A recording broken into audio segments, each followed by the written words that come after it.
Hello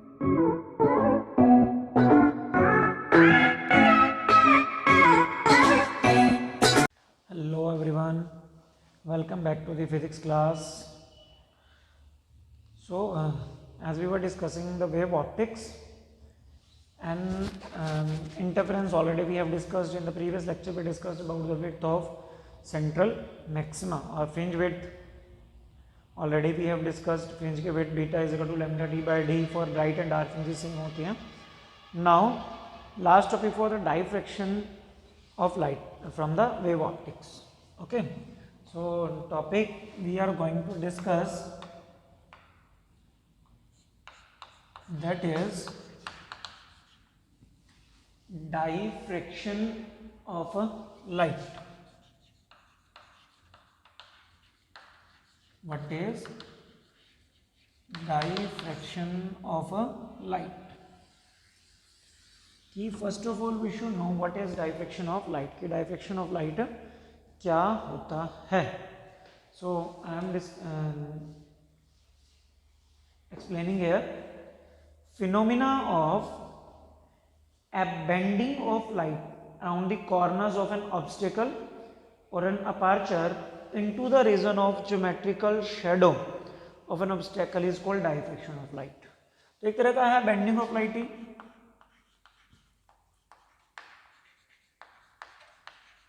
Phenomena of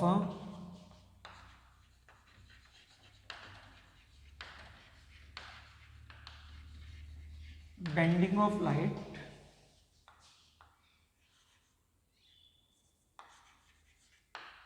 by the corners of an obstacle or aperture. Phenomena of bending of light by the corners of an obstacle or aperture in the context in the region of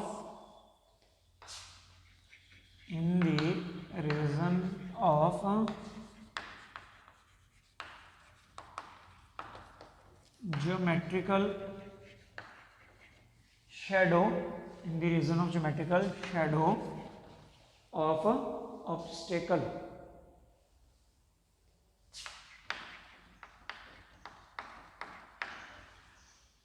light का bend हो जाना by the corners of N obstacle. Obstacle मतलब कोई रुकावट उसके path में आ गई. जैसे देखिए ये एक ऑब्स्टेकल है, लाइट यहां से आ रही है. लाइट जब इसके कॉर्नर से टकराई, लाइट किससे टकराई? इसके कॉर्नर से, तो लाइट हो जाती है बेंड. लाइट क्या हो जाएगी? बेंड. कहाँ बेंड होगी?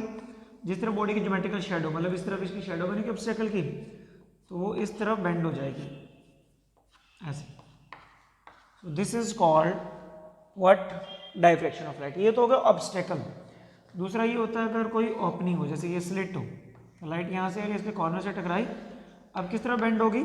जिस तरफ ज्योमेट्रिकल इसका शैडो ऊपर होगी, मतलब अंधेरा जहाँ पे होगा, डार्कनेस होगी, ऊपर नीचे होगी, तो ये ऊपर मुड़ जाएगी, ये नीचे मुड़ जाएगी. This is called diffraction of light. What is it called? That is diffraction of a light. Light का किसी भी ऑब्स्टेकल से या किसी अपर्चर से टकरा कर, उसके कॉर्नर से टकरा के बेंड हो जाना, किस तरह? जिस तरह बॉडी की ज्योमेट्रिकल शैडो होगी, that is called diffraction of a light. Now next we are going to discuss the diffraction of light due to a single slit. Topic is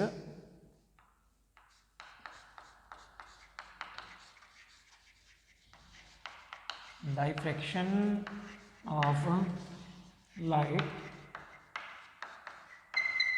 due to a single slit. एक single slit कैसे light का diffraction करेगी? Let us discussed over here. First of all what we are taking, diverging light from a monochromatic source as made parallel after reflection through the convex lens L1. First of all what we are taking a source of light, this is monochromatic source of light, monochromatic mean single wavelength की light इससे emit करेगी, okay. Diverging, इससे light निकल रही है, अलग अलग direction में लाइट जा रही है। A convex lens is there,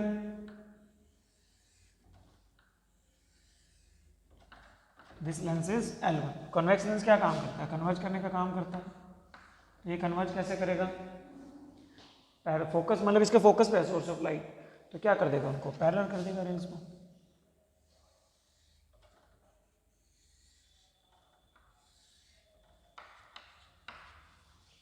इसका मतलब इंसिडेंट रेज क्या होगी? Parallel. The reflected light from L1 is propagated in the form of plane wave front. एक प्लेन वेव फ्रंट बनेगा, क्योंकि एक वेव फ्रंट से रेज ऑफ लाइट परपेंडिकुलर होती हैं, तो एक ही वेव फ्रंट बना Y O Y dash. Plane wave front कौन सा बन गया? That is Y O Y dash. This plane wave front is incident on the slit AB of width D. Now we have a slit. We have a slit AB of width D. AB of width D. This wave front will strike on this. इसको Y O Y dash लिख दो, चाहे W W dash लिख दो, Centrum ओ किसी और को बोल देंगे। W W dash is the wave front. ये स्लिट पे जाके क्या करेगा? स्ट्राइक करेगा। वहाँ हम डॉटेड दिखा सकते हैं कि एक वेव फ्रंट वहाँ पहुँच चुका है। According to Huygens principle, each point of the slit A B acts as a source of secondary disturbance और वेवलेट। अब यहाँ से ये वेव फ्रंट यहाँ पहुँच चुका है, ट्रैवल कर रहा है, वेव जा रही हैं, तो ये भी wave front W W dash कहाँ पहुँच गया? स्लिट पे। According to Huygens principle, Huygens says that every point on the incident wave front is a source of disturbance secondary wavelet. Convex lens L2 helps in converging the parallel beam of light. Now consider at a point O equidistance from point A and B on the screen, which is placed at distance D from the slit. Now there is a screen. There is a screen. Screen is there. तो इसको पहले सीधा करते हैं, थोड़ा सा सीधा नहीं है ये।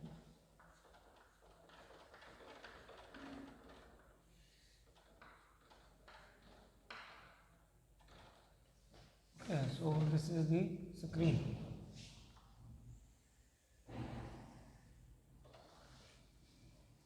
This is the screen. Screen और स्लिट के बीच का जो डिस्टेंस है that is capital D. Slit जो थी उसकी विड्थ क्या थी? Small d. A convex lens is also there. That is L2. Parallel जो रेज जाएंगी, let O is a point on screen which is equal distance from A as well as B. O जो point है वो A से भी equal distance पे है और B से भी इक्वल डिस्टेंस पे है। मतलब A से जो एक वेव जा रही है और जो B से एक वेव जा रही है। मैं थोड़ी डार्क कर देता हूँ, है तो dotted.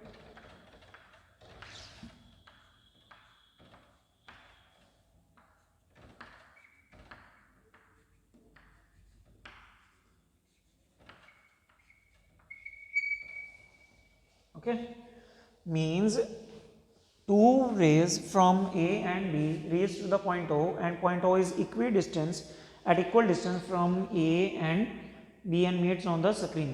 The secondary wavelet from A and B reach the point O in the same phase covering the same distance to constructive interference. It means A से और B से O का डिस्टेंस सेम है, so part difference will be 0. part difference है 0 होता है, that will be constructive interference, तो यहाँ interference होगा। तो constructive interference, it means O point will be bright. O point will be bright. In other words, O is the position of central maxima or diffraction pattern. So this is central maxima. It becomes a central maxima. तो O point central maxima का बनेगा. Now let the light be diffracted through an angle theta. So the secondary wavelet will also be diffracted through an angle theta. अब light किसी भी obstacle के या aperture के corner से टकरा के बेंड होती है, अगर बेंड ना होती तो सीधी निकल जाती तो पॉइंट बनता, लेकिन ऑब्स्टेकल जो सॉरी अपर्चर है उसके कॉर्नर से टकरा के लाइट अब होगी बेंड। लेट दीज वेवलेट, अगर लाइट मतलब एंगल पे बेंड होगी तो वेवलेट भी एंगल पे क्या हो जाएंगे, सारे बेंड हो जाएंगे। Let these wavelet meet the screen at point O after passing to the lens L2, मतलब डाइफ्रैक्शन होने के बाद क्या हुआ कि this is a point P, this is a point P on the screen. Light यहाँ से ये बेंड होगी, यहाँ पे आई, इसने ये पॉइंट थोड़ा नीचे ले लो चाहे यहाँ पे, इसने उसको P पॉइंट पे कन्वर्ज कर दिया, P पॉइंट पे क्या कर दिया, converge. So this is angle theta, जितने एंगल पे लाइट डाइफ्रैक्ट हुई एंगल थीटा। ऐसे ही ये स्ट्रेट जा रहा था और गया इधर और ये भी T पॉइंट पे जाके मिला। This angle is also theta, this angle is also theta.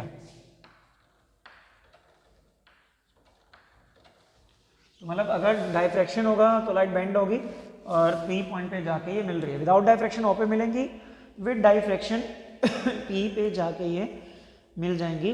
The point will be of maxima और minima intensity depending on the path difference.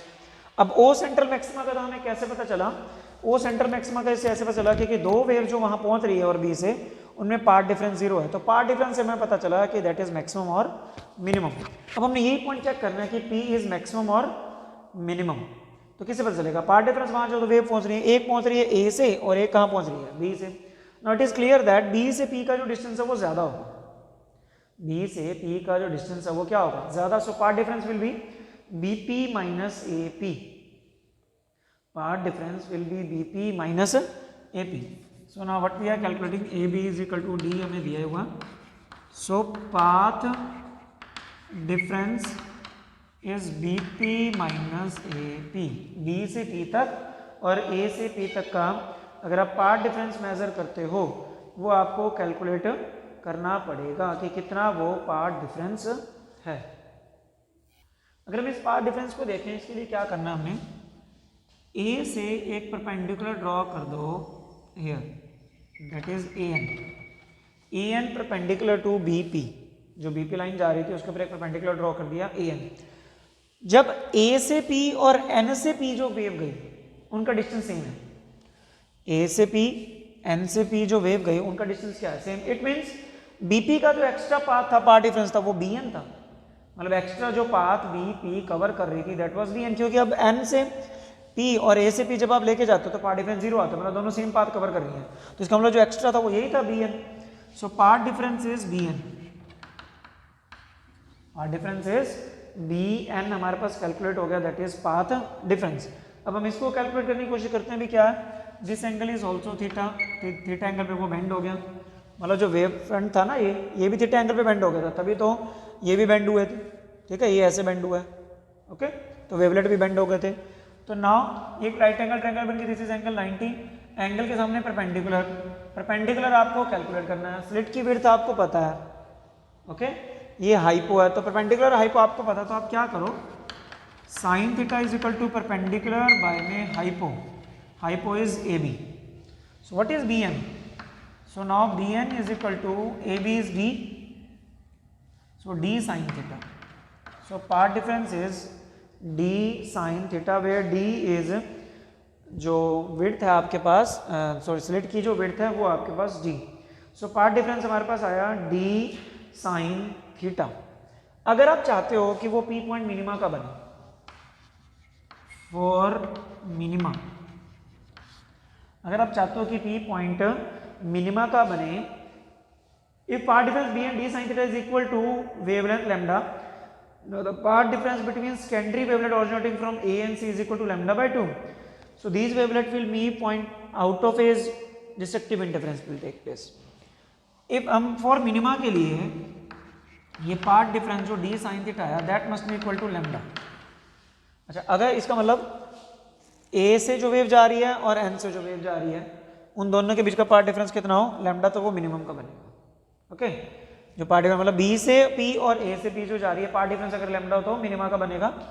So what we are taking, this is point C, it means A से और C से अगर A और B से path difference lambda आ रहा है, इसका मतलब A C से लैम्डा बाय 2 और C B से भी लैम्डा बाय 2, ए सी से लैम्डा बाय 2 और सी और बी से भी लैम्डा बाय 2। ओके, तो इसका मतलब अगर यहाँ से लैम्डा बाय 2 जाएगी, इंटरफेरेंस में हमने पढ़ा है कि लैम्डा बाय 2 एक्चुअल में क्या होता है, डिस्ट्रक्टिव इंटरफेरेंस। इसका मतलब इंटरफेरेंस डिस्ट्रक्टिव होगा, इंटरफेरेंस पी पॉइंट पे क्या होगा, डिस्ट्रक्टिव, और डिस्ट्रक्टिव में क्या होती है, मिनिमम बनता है, इसका मतलब इंटेंसिटी मिनिमम होती है। तो for first minima what we want, d sine theta is equal to lambda, sine theta is equal to lambda by d, sine theta is equal to lambda by में d. Okay, when angles are small sine theta can be written as theta, so theta is equal to lambda by d, theta equals that is lambda by d. This is the first maxima. अगर first maxima की अगर आप बात करते हो तो theta must be equal to lambda by d, first minima, sorry. अच्छा, अगर हम सेकंड मिनिमा की बात करते हैं अब हम, तो यहाँ पे क्या करना है, 2 लैम्डा के बराबर होना चाहिए। वैसे भी अगर मिनिमा चाहते हो तो पार्ट डिफरेंस एन लैम्डा के बराबर कर दो, एन लैम्डा के बराबर तो sine theta is equal to n lambda by d, so theta is equal to n lambda by d. It means अगर आप मिनिमा चाहते हो P point to be minimum, minimum point वो कब होगा, जब थीटा मतलब जितने एंगल पे वेव फ्रंट बेंड हो रहा है, मतलब जितने एंगल पे रे बेंड हो रही है, अगर वो एन लैम्डा बाय डी के बराबर होगा, then point will be minimum, then P point will be of minima, वो मिनिमम इंटेंसिटी का बनेगा। अब आप क्या चाहते हो, इसको सेकेंडरी मिनिमा बोलते हैं एक्चुअल में, secondary minimum for secondary maxima. अगर आप चाहते हो कि पी पॉइंट मैक्सिमा का बने, पी पॉइंट किसका बने, मैक्सिमा का बने, then part difference must be equal to, what was part difference, that is d sin theta, this part difference must be equal to 2n plus 1 lambda by 2, part difference must be equal to 2n plus 1 lambda by में 2। अगर path difference 2n plus 1 lambda by 2 के बराबर होगा तो minima का बनेगा, और otherwise वो मैक्सिमा का बनेगा। यहाँ से हम थीटा निकालना चाहें, डी डिवाइड में चला जाएगा, so sine theta is equal to 2n plus 1 lambda by 2d, angles are small sine theta can be written as theta, so theta must be equal to 2n plus 1 lambda by 2d। इसका अगर हम चाहते हैं कि P point minima का बने तो ये कंडीशन है, एन लैम्डा बाय डी के बराबर होना चाहिए थीटा। अगर हम चाहते हैं कि वो मैक्सिमा का बने, that is 2n plus 1 lambda by 2d। अगर हम फर्स्ट मैक्सिमा देखना चाहते हैं कहाँ पे है, तो n की वैल्यू 1, सेकंड देखना चाहते हो तो n की वैल्यू 2, थर्ड देखना चाहते हो तो n की value 3। Okay, so this was the cases of कि कहाँ पी पॉइंट अगर मैक्सिमा का चाहता है मिनिमा का, तो पार्ट डिफरेंस किसके बराबर होना चाहिए, तो पार्ट डिफरेंस की कंडीशन निकाली हमने for maxima and minima of diffraction pattern. Now what we want to calculate width of central maxima, जो सेंट्रल में मैक्सिमा बनेगा, width of central maxima, width of central maxima, central maxima की आपने width calculate करनी है। तो how can be calculate the width of central maxima. अगर हम स्क्रीन पे बात करें, मान लीजिए ये डार्क का बन रहा है और ये भी डार्क बन रहा है, दोनों तरफ डार्क बनेगा, तो सेंट्रल मैक्सिमा की विड्थ होगी वो दो डार्क के बीच का गैप होगा। Width of central maxima is equal to distance between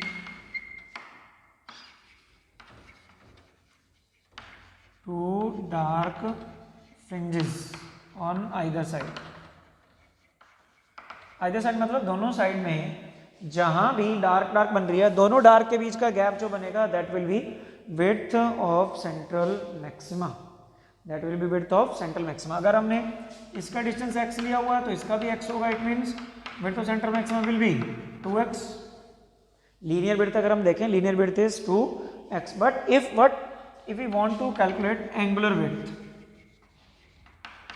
angular width of